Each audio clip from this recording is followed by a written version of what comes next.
Welcome to the next in a Legendarium series about the 100 Years' War. The 100 Years' War started in 1337 and ended 117 years later. It began in the Age of Chivalry and ended in the Age of Gunpowder. It started as a dynastic war, then became a total war between nations. Cannons reduced castles to rubble, and acts of great courage happened alongside unspeakable atrocities.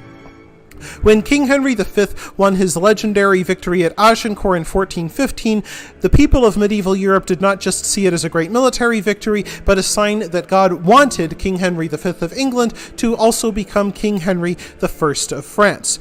And he fortified that impression by winning victory after victory while the French fought among themselves between the Armagnac and Burgundian branches of the royal family. Things got worse when the Dauphin Charles the Armagnac murdered his main rival, Duke Jean the Fearless of Burgundy. Jean's son Philip the Good then allied with the English and married Henry V into the French royal family, making him the next king of France. However, Henry V died at the age of 36, leaving his 9-month-old son Henry VI on the throne. And though the Armagnac French tried to resist Henry VI's regents, they did so with little success until the arrival of a woman whom you may have heard of. Today we'll be discussing the rise of Joan of Arc, her audience with King Charles VII, her victory at Orleans, Joan's capture and trial, and the Congress of Arras. Overwhelmed by repeated military defeats, the Dauphin Charles fell into a state of total inaction. The city of Rheims, traditional site of coronations for the French kings, lay in English hands, which meant that the Dauphin Charles wasn't even king, even though his father had died. The Estates General of France voted him so little money that he was reduced to mortgaging his estates just to maintain a royal lifestyle, and then on top of that his palace collapsed. His attempts to reconcile with the Burgundians went nowhere. It must have seemed that only a miracle could save France, and then they got one. Joan of Arc was born in 1412, 3 years before the Battle of Agincourt. She was born in the village of Domremy in what is today Lorraine, then part of Burgundian-held territory. Though subjects of the Duke of Burgundy, most people in Domremy, including Joan, were loyal subjects of King Charles VII. Joan's parents were peasant farmers who owned a moderate amount of land, and her father Jacques was active in local politics, serving on the village watch and working as a tax collector. Since she lived before France spoke a single national language, she probably spoke the Rhine or Lorraine Franconian dialect. Joan's village was raided and burned at least once during her life, probably by English or Burgundians. Described as strong-minded and pious, young Joan saw visions of 3 saints when she was only 12 or 13 years old. They included Saint Michael the Archangel, a warrior saint, and Saint Catherine of Alexandria and Saint Margaret of Antioch, both women who became martyrs. These saints informed Joan that she had a divine mission to drive the English from France and see the Dauphin Charles crowned King Charles of France. When she was 17 years old, Joan was taken by a male relation to the nearby town of Vaucouleurs, where she asked the garrison commander, Robert de Baudricourt, for an armed escort to bring her to the French royal court at Chinon. Unimpressed at first, he sent her away. However, Joan returned and warned of an upcoming disaster for the French army. By that time, the Duke of Bedford was laying siege to the city of Orleans. The English focused on the north bank of the River Loire, which meant the city's only line of resupply and communication was a 1,000-foot-long bridge across the River Loire, itself protected by a giant gatehouse called the Tourelle. And when the Duke of Bedford's men seized the Tourelle, it would only be a matter of time before the city of Orleans was starved into submission.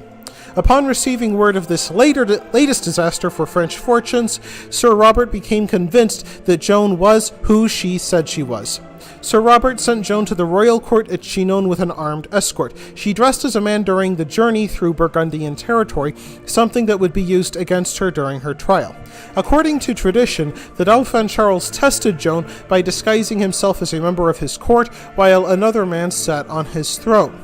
Joan knew, even though she had never met the Dauphin Charles, that the man on the throne was not the king, and managed to find the Dauphin among his courtiers. The two then had a meeting in private. No one knows what the two said to one another, but the Dauphin Charles emerged convinced of Joan's mission. She was given a horse and armor and soon joined a group of 500 soldiers. The armed force included supplies for the starving city of Orleans. It was said to resemble a Christian procession, with Joan refusing to tolerate swearing or other bad behavior. She would even scold men who were much older than her and higher in rank than her for such behavior. Joan then sent word to the English commanders, urging them to leave France in the name of God before they were forced to leave. The English did not take her advice. However, because the English surrounded the city, Joan and the supplies had to sneak into Orleans under cover of darkness, boating across the river Loire. Joan paraded through the streets of Orleans, greeted by cheering crowds and distributing food to hungry citizens. It is worth noting that there had been a long-standing prophecy in France that a warrior maid from Lorraine would help to deliver France from its enemies. While there's no evidence Joan tried to use this prophecy to her advantage, it is highly likely that she benefited from it. Not long after Joan's arrival, the French marshals began attacking the all-important Tourelle, hoping to reopen the city's supply lines. Joan joined the attack, not fighting, but urging the men on, and highly visible from the white banner she carried. However, that white banner also made her visible to the English, and one of their archers hit her in the shoulder. She had to be dragged away from the battle by 2 men-at-arms. Not long after, despite being in great pain from her wounds, Joan joined another attack on the Tourelle, and this one succeeded. About 1,000 English soldiers were killed, another 600 captured, and the captain of the English garrison drowned while trying to swim across the river. The overall commander, the Earl of Salisbury, was actually blown out of his tower by a French cannon, and English soldiers found him some days later with half of his face gone. In the weeks that followed, the French marshals at Orleans recaptured more and more bridges, allowing more reinforcements to come streaming in. English reinforcements arrived under Sir John Talbot. However, Sir John and the other English were so frightened at facing an army led by Joan of Arc that they simply withdrew without a fight back to Paris. However, the French pursued them to Patay. There, the English hoped to replicate their tactics at Agincourt by having the archers stay behind a wall of sharpened stakes. However, the French mounted men-at-arms, not wearing that heavy plate armor which gave French knight heart attacks before, managed to catch up with them before they finished their fortifications and overran them, killing 2,500 of the 5,000 English, despite the French being outnumbered by the English 3-1. It truly was Agincourt in reverse. Sir John Talbot made his way home to England, where he was made a scapegoat for the disaster. Joan's army then swept through the river Loire, taking town after town until they finally got to the city of Rheims, where the Dauphin Charles was finally crowned King Charles VII after more than 7 years after his father's death. With the English forces in France in utter disarray, things looked very good. Indeed, many of Joan's defeated opponents thought she must be a witch, guided not by the voices of saints or the will of God, but by the devil. Soon after, Joan joined another army to retake Paris.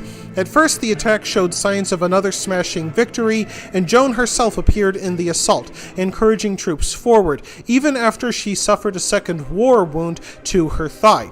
However, the Dauphin Charles, now King Charles VII, still had an empty treasury, and unable to pay his army, he simply called off the attack despite its probable success. And at this point, we start to see a divide emerge between Joan of Arc and King Charles VII. King Charles VII is interested in focusing on making peace with the Burgundians to present a united front to the English, while Joan's military strategy is mostly attack, attack, attack, and attack some more. Next, Joan led an expedition to free the Burgundian-held city of Compiègne.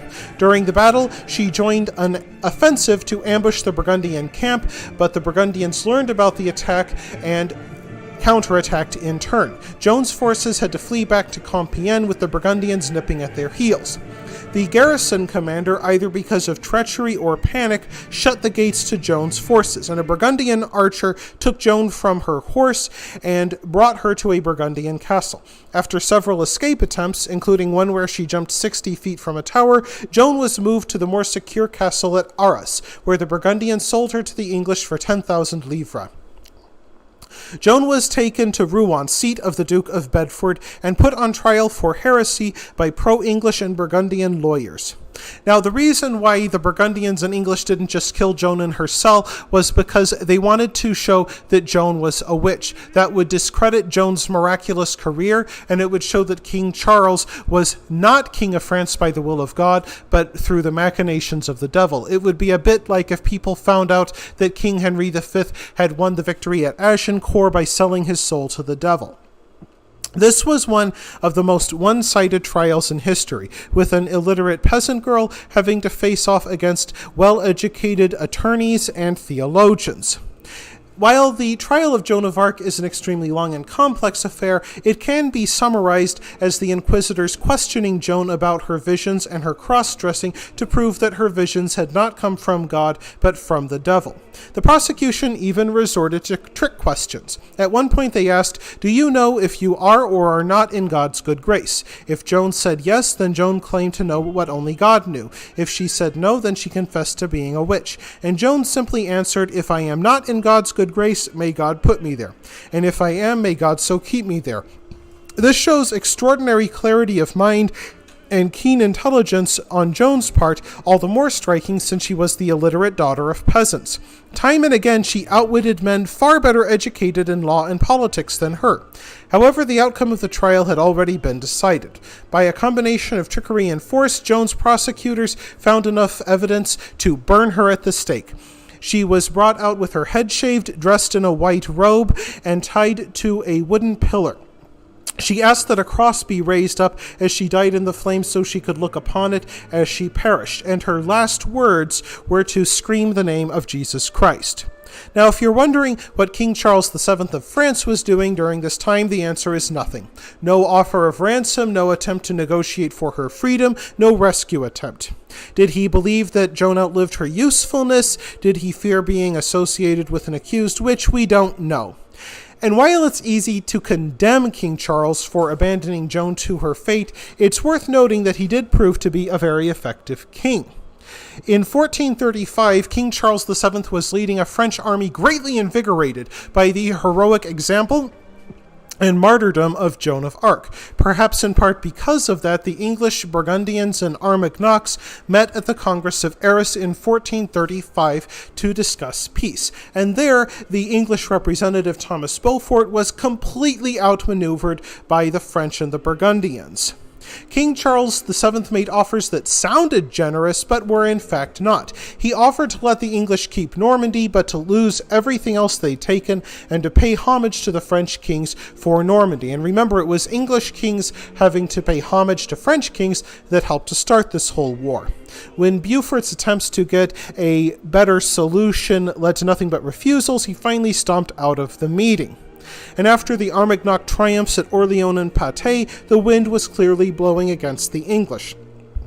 In order to win over Philip the Good, Duke of Burgundy, King Charles VII offered him the heads of the men who murdered his father. Granted, they were King Charles' men, and they had murdered John the Fearless on King Charles' orders, but Charles VII was never above sacrificing a few pawns to win his chess game.